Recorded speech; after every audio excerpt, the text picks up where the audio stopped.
إن الحمد لله الذي نحمده ونستعينه ونستغفره ونؤمن به ونتوكل عليه ونعوذ بالله من شرور أنفسنا ومن سيئات أعمالنا من يهده الله فلا مضل له ومن يضلل فلا هادي له ونشهد أن لا إله إلا الله وحده لا شريك له ونشهد أن محمدا عبد الله ورسوله أرسله الله تعالى بالهدى ودين الحق ليظهره على الدين كله وكفى بالله شهيدا فصلى الله عليه وسلم تسليما كثيرا كثيرا ثم أما بعد فإن أصدق الحديث كتاب الله وخير الهدي هدي محمد صلى الله عليه وسلم وإن شر الأمور محدثاتها وإن كل محدثة بدعة وكل بدعة ضلالة وكل ضلالة في النار.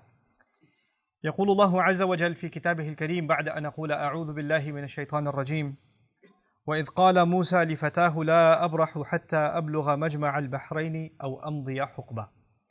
رب اشرح لي صدري ويسر لي أمري واحلل عقدة من لساني يفقهوا قولي واللهم ثبتنا عند الموت بلا إله إلا الله اللهم اجعلنا من الذين آمنوا وعملوا الصالحات وتواصوا بالحق وتواصوا بالصبر آمين يا رب العالمين. My intention today is to share with you some highlights from a very unique story in the Quran. This is towards the end of Surah Al-Kahf, something we recite every Friday. And that's a sunnah way, the prophetic way of letting us know that there are lessons in the surah that are going to be relevant in our everyday life. And we need to review them and renew them, especially on the day of Friday. And this guidance is going to protect us from all kinds of difficulty. The story itself is very long, and if I went into too much detail, it would take longer than the allotted time for the khutbah. But there are things in particular that I'll try to highlight, and I recognize that there are those of you that are listening that may not be familiar with the story, so I'll give you some synopsis as we go. This is one of the events in the life of Musa alayhi salam. The chronology of it is not known, but it seems it's very much later on after his great missions have been accomplished. The challenge against the Pharaoh is done, the crossing of the water is done, the Israelites are they're in the desert now, etc. And it seems it's in that time frame that Allah Azza wa Jal calls him to task. He gives him a mission, essentially that he has to go learn something. The first thing I'd like to highlight is Musa alayhi salam's commitment to learning. He says, what I recited in the beginning of this khutbah, he said to his young student, you can say his intern, his fata, his young man, in other words, he took an assistant with him, and he says to him, لا أبرح حتى أبلغ مجمع البحرين أو أمضي حقبة. I'm going to continue and stay committed to this journey until I reach the place where two oceans meet. Even if it means I have to spend multiple lifetimes finding it. He's telling this to his student. And all of this, the purpose of this journey is he's going to learn from someone. So the first thing he's teaching his student is that more than anything else, he himself is a student. And he's teaching his student his own commitment as a student. It doesn't matter if it takes me multiple lifetimes to find this destination or not, because I don't know exactly where it is. I'm just heading in this direction and you're coming along with me. But don't ask me to quit, because I'm not going to. I'm that committed to learning. This is Allah's way of also teaching us that the knowledge He's about to learn isn't something trivial. Of course, you know that Musa alayhi salam is the most mentioned prophet in the Quran. He's also the recipient of the largest revelation. The Torah is significantly much bigger in volume than the revelation of the Quran. And he's, by that definition, he's actually the most knowledgeable of all human beings until that time. He has more knowledge of revelation than anybody else that has been given. And yet, this man is now being told, alayhi salam, that he is going to go learn. And by the way, his followers, what are they called? They're called people of the book, meaning people of learning. The people who take his religion, and even though they've made changes to it, they're called ahbar, people of ink. In other words, this is the messenger, alayhi salam, who inspired so much learning and so much knowledge that came after him. His people became known as the people of knowledge and the people of information and the people of the book. In any case, he's going to learn something that requires an extra effort on his part. Even if it takes him lifetimes, there's something unique and valuable about these lessons that even the book of Allah at the time is not going to teach him. He has to learn this from somewhere else.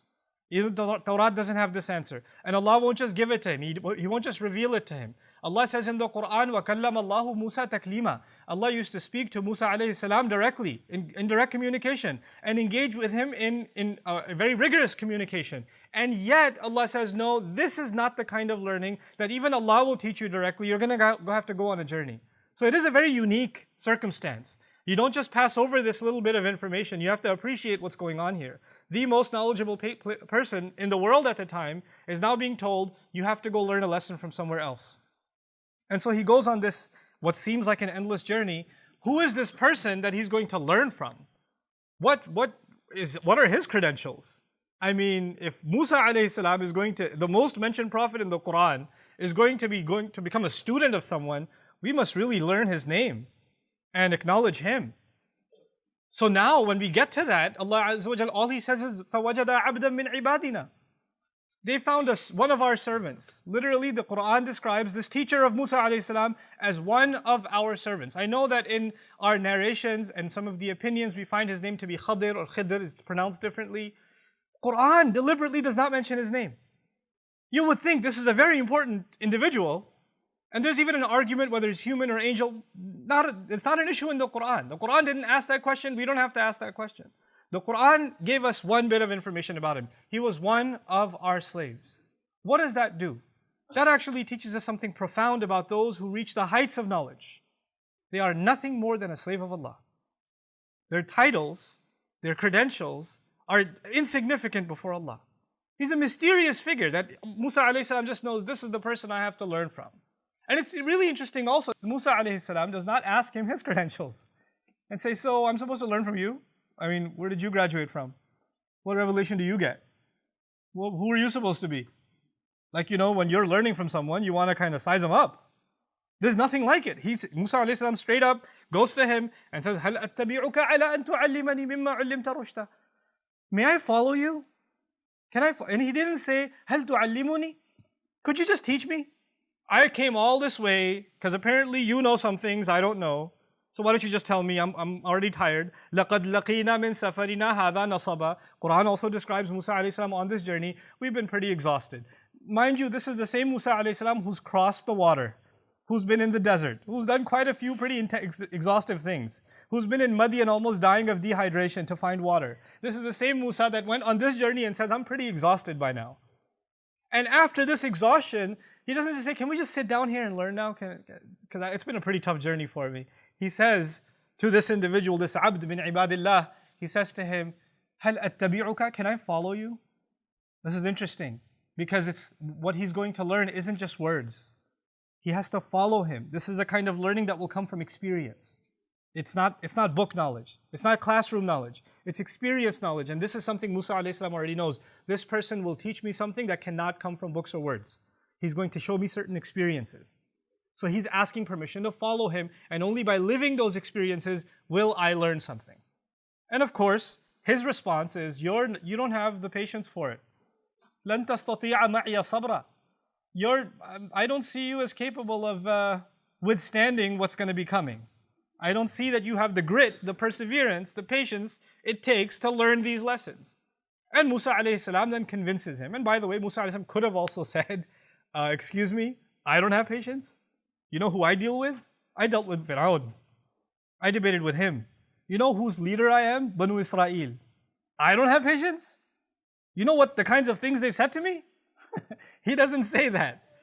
Clearly, Musa alayhi salam, you and I know, his patience has been tested throughout his life.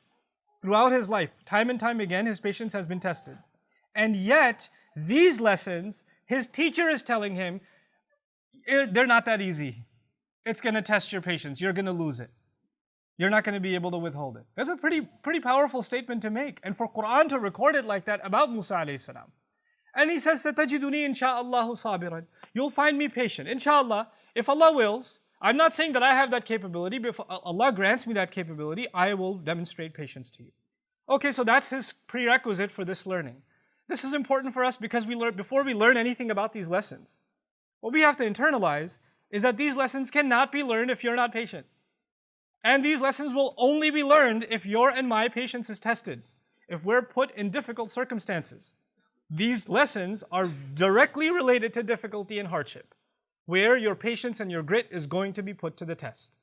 So this is what Musa alayhi salam is being told. And of course, Musa alayhi salam has seen difficulty before. This is not new for him. So he's pretty confident he'll be able to manage the situation. So they go on their way. And instead of me going ayah by ayah, I'll just share some highlights with you. The first stop on their journey is that they asked this teacher of his and Musa alayhi salam, they board onto a ship. حَتَّى إِذَا رَكِبَ فِي السَّفِينَةِ. Now when they board onto a ship, obviously there are people, they're travelers, and they ask these people, can we ride with you? So they've done them a favor. The circumstance is not just about a ship. You have to understand, now we have a situation where there are people who did other people a favor.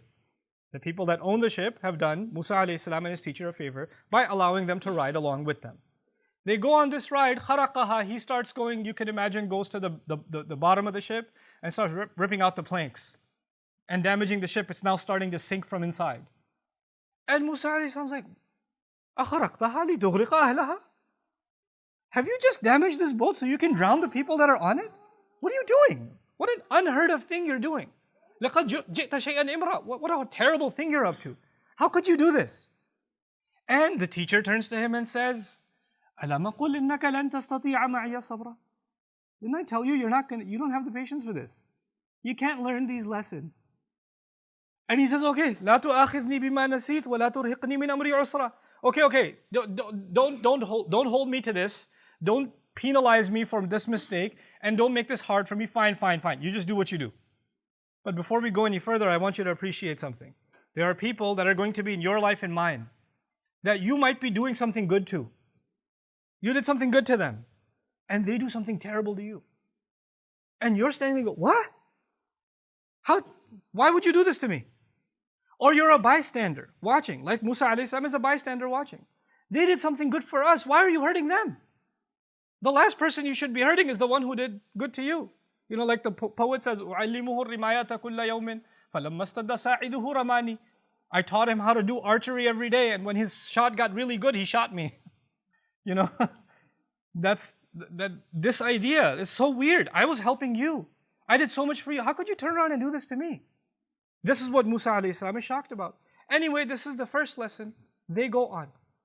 He doesn't know what the lesson is yet. He's still got questions in his head. Why did this happen? You don't have the patience. Let's keep going. Time for lesson number 2. And they go on to lesson number 2, and they see this kid. They don't know who this child is. And he just kills the kid. This man kills a child. This child has done nothing to you. He's committed no crime. They don't even know him. Musa alayhi salam is in absolute shock. By the way, this is the kind of person, Musa alayhi salam is the kind of individual that when a person was being beat up, he intervened. You remember earlier on in his life. Somebody was being beat up and he intervened and said, رَجُلَيْنِ يَقْتَتِلَانِ. And he went up and he punched the guy. Stopped it from happening. Now he's seen a child be killed. The shock and anger and frustration of Musa alayhi salam. أَقَتَلْتَ نَفْسًا زَكِيَّةً بِغَيْرِ نَفْسٍ.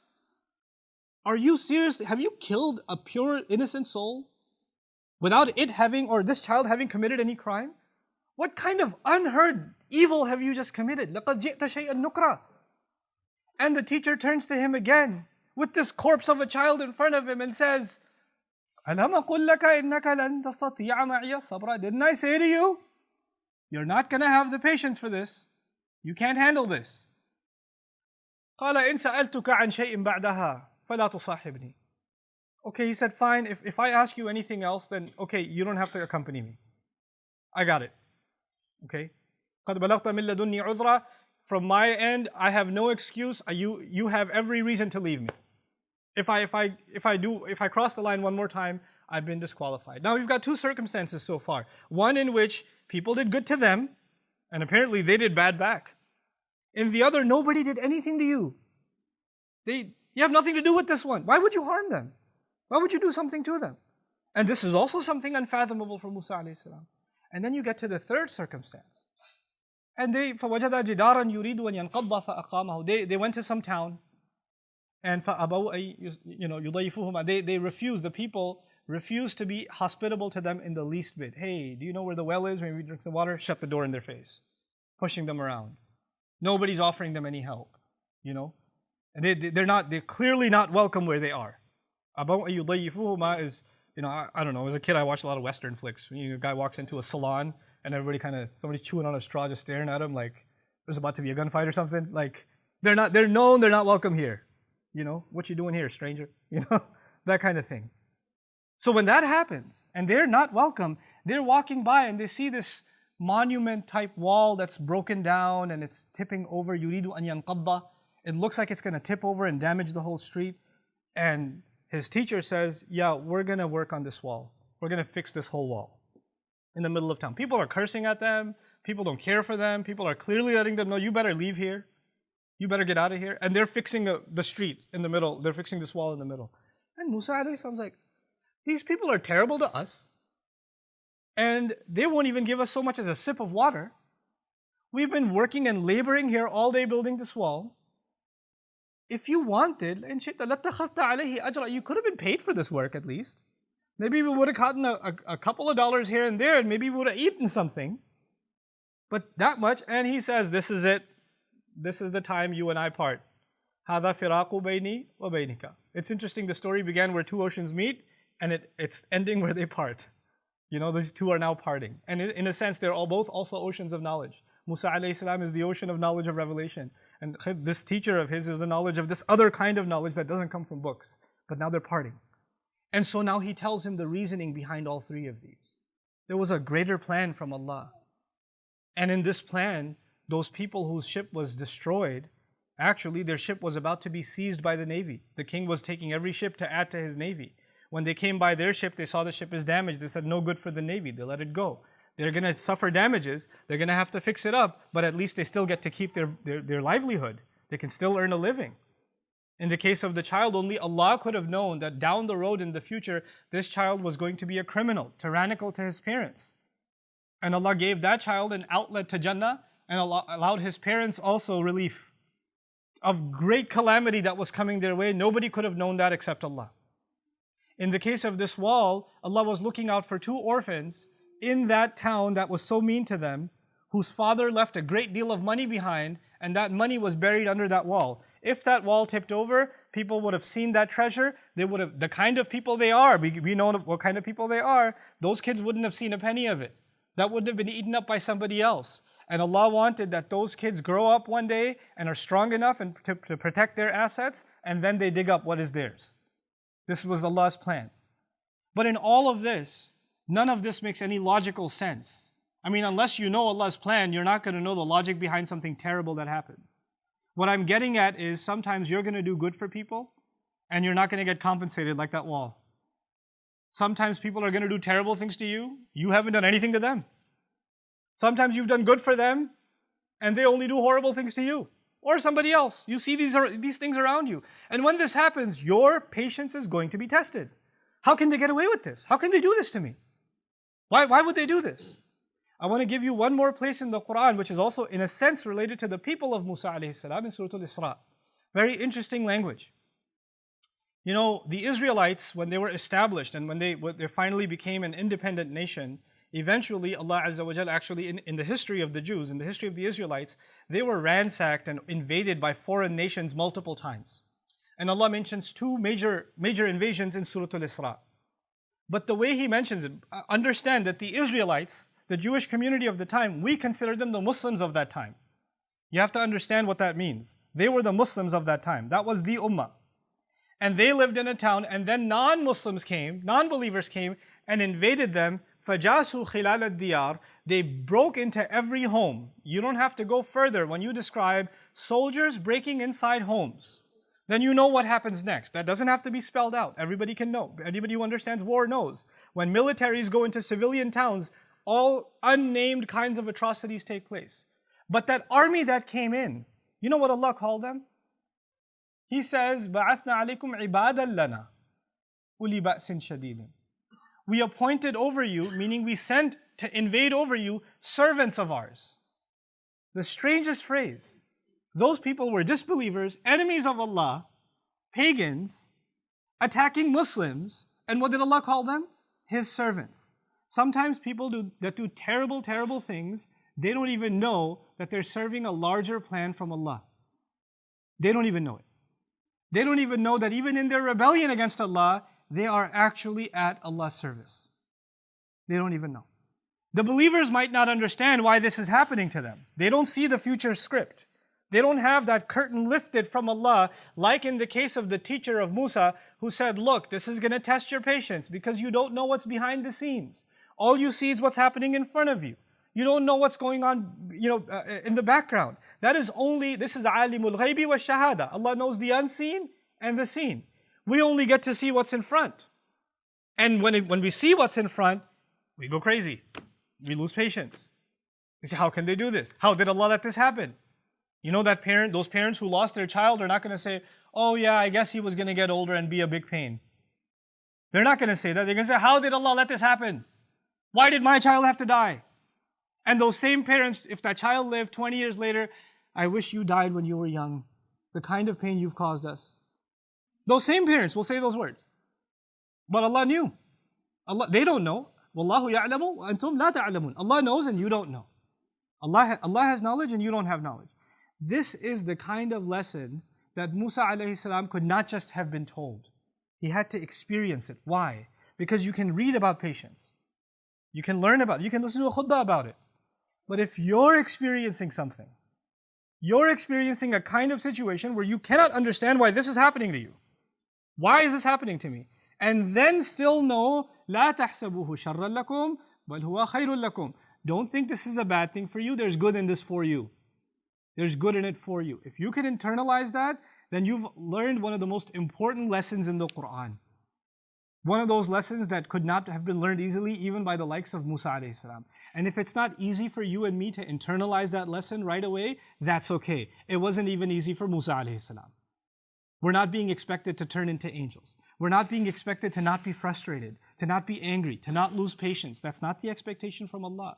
As a matter of fact, even someone of that status, of Musa alayhi salam, from ulul azmi min ar-rusul, if he can multiple times be told, look, you're losing your patience, told you you're not going to be able to handle it, then who are we? We are going to go through those circumstances. But this story and this guidance is going to remind us that we have to take a step back sometimes and just look at Allah's plan and say, I submit to it. There is something good in it, in this life and in the next. And you know what? I'm going to accept that. And this is the lesson that Musa alayhi salam had to be given. We are not going to have someone like, Musa's teacher who will walk around with us, and when something bad happens, he'll be like, by the way, I know you're frustrated, but you know the real thing, you lost your job right now and you're really upset, but actually a much better job is coming and you would never have even applied for it if this didn't happen, and you're going to move to the town you always wanted to move to, but that's all planned out for you, but I just didn't want to tell you that, so right now I know you're pretty depressed because you don't have any savings, you don't have money to pay the rent and the electricity bill, and everything's falling apart, but just wanted to let you know there's something in the source code you didn't understand. That's not going to happen with us. That's not going to happen. That's only with that messenger and that lesson that he had to learn. And through that we know that there's always a plan. Because of this story, we know there's always a plan. And the plan of Allah is always meant to be something good. You know that knowledge that this man had, or this individual had, I'd say, to be careful? How did Allah describe his knowledge? He says, آتَيْنَاهُ رَحْمَةً مِّنْ عِنْدِنَا وَعَلَّمْنَاهُ مِن لَدُنَّا عِلْمًا. He says about this individual, Allah gave him a mercy that comes especially from us. And then secondarily, he says, we gave him a knowledge that comes especially from us. In other words, that knowledge that he has, before it is even knowledge, it is a mercy. Before it's even knowledge, it is a mercy from Allah. That was important to mention because everything he did didn't look like mercy. It didn't look like mercy. Not from the naked eye, not from the eyes of the seen, but from the eyes of the unseen, there's mercy in that too. May Allah Azza wa Jal give us eyes of Iman and really a heart that can withstand difficulty, withstand hardship, whatever hardship you're going through in your life, whatever circumstances that are weighing down on you. And may Allah Azza wa Jal give you the faith to know there's something good behind this that is on the horizon. You just have to hold on to your faith. بارك الله لي ولكم في القرآن الحكيم ونفعني وإياكم بالآيات والذكر الحكيم. الحمد لله وكفى والصلاة والسلام على عباده الذين اصطفى خصوصا على أفضلهم وخاتم النبيين محمد الأمين وعلى آله وصحبه أجمعين. يقول الله عز وجل في كتابه الكريم بعد أن أقول أعوذ بالله من الشيطان الرجيم إن الله وملائكته يصلون على النبي يا أيها الذين آمنوا صلوا عليه وسلموا تسليما اللهم صل على محمد وعلى آل محمد كما صليت على إبراهيم وعلى آل إبراهيم في العالمين إنك حميد مجيد. اللهم بارك على محمد وعلى آل محمد كما باركت على إبراهيم وعلى آل إبراهيم في العالمين إنك حميد مجيد. عباد الله رحمكم الله، اتقوا الله، إن الله يأمر بالعدل والإحسان وإيتاء ذي القربى وينهى عن الفحشاء والمنكر ولذكر الله أكبر والله يعلم ما تصنعون. أقم الصلاة إن الصلاة كانت على المؤمنين كتابا موقوتا.